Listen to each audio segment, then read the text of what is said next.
always be the smartest in the room. In other words, don't post on people's posts if you have no idea what you're talking about. So this one here, I thought it would be fun to go through these. People telling me I'm wrong, but then realising that I'm actually right. This person here, talking about Bigfoot, they are descendants of the ancient Nephilim and their hair is transparent, giving them the abilities beyond normal camouflage. And I wrote, is there any evidence that they are from Nephilim, which is Middle East, Bigfoot, America and Russia? Just one bit of evidence, please. And then they wrote, besides from matching the description, no, they haven't got any. So that was that one. Another one here was to do with the Antarctica. Question, have you ever got info on the 13,000-foot voidless ball that they discovered that was one of the reasons the treaty was created?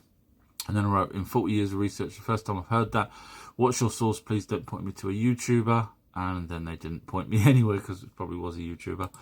Another one's to do with whether or not space is water. And this person's wrote, yes, simply above our waters. In other words, there is no space. And then I wrote, Halley's Comet travels in water, meaning it would have friction and would have stopped thousands of years ago. And then they wrote, there's no such thing as Halley's Comet, but they've deleted that. So then I wrote, you think Halley's Comet is make-believe? Wow. But of course they did never get back to me about the water. Another one here, light beam. This is to do with the pyramid. Bro, they used a golden cap on top. And I wrote, bro, sis, can you... No, they didn't. Show me a pyramid or capstone. You can't. You've been told, but no proof. In other words, there is no capstone. So when I've been told by this person, bro, that I'm wrong, basically I'm right, and they never got back to me as usual. I'm always right. I know it sounds big-headed, but really, if you're going to post something, at least back it up. I'm happy to be wrong. This person's talking about this person's a bit weird. This is to do with colour of the first Homo sapiens. I said they were dark-skinned and the Anunnaki were pale, and this person wrote, not true. This was debunked and the motive was racism. The grave sites found in the ancients matched those living in the current Africa. And I wrote, show me who debunked it. Please just don't show me the papers. I need to see the scientific papers. I'll wait. And then they just wrote copy. In other words, there's hundreds of these all over my videos where people post things as if they know stuff. Just don't bother posting. Or say, look, I believe, but don't tell me I'm wrong, not true, like that, for example, when you have nothing to back it up with. Whereas if you watch my videos, you see I point to where the evidence is, if available. If not, I then say I believe. But I'll never tell you it's a fact until I've got something that I can back it up with. So maybe don't do this, people. Thanks. What's the difference between ancient aliens and modern aliens? Well, the ancient aliens were here 450,000 years ago, genetically modified hominids to create the first humans in Africa, and then eventually they bred with those ones that they created to create Homo sapiens sapiens. Now, the Anunnaki, as they were also known, or Elohim, the race name, were 8 to 12 foot tall and they had Rh negative blood, and some of their descendants ended up being royalty down the line, which is why they give the crown and scepter to people that they wanted to be leaders. But modern aliens are, from my accounts, about 3000 BC is when they first appeared, and they genetically modify us. The other ones, majority of the Anunnaki left, but these ones are here genetically modifying us. Breaking news, everybody. An alien temple has been found. It belongs to Ninurta, who was Enlil's son.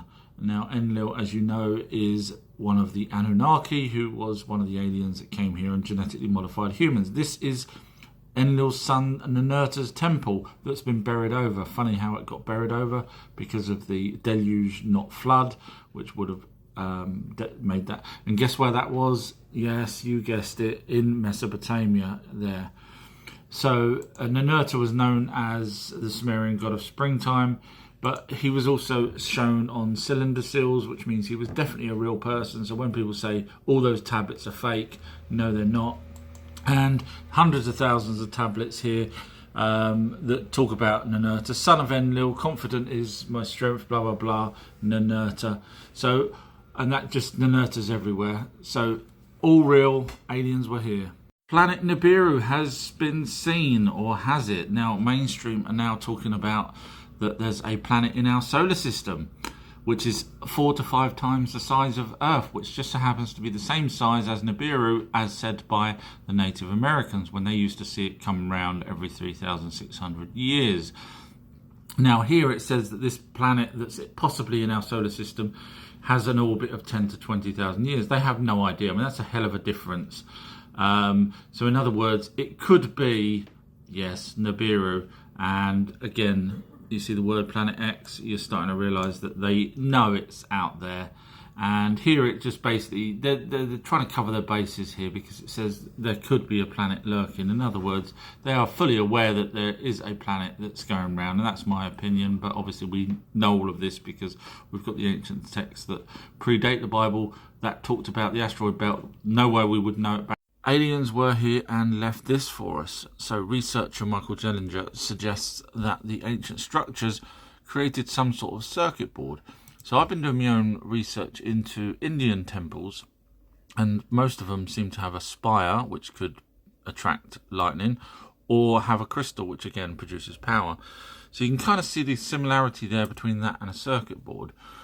And when you look here, you could imagine these being pylons. Now, if you remember, Nikola Tesla built his own free energy device, which didn't require wires, and unfortunately was told to bring it down because it means we couldn't charge, or they couldn't charge people for free energy.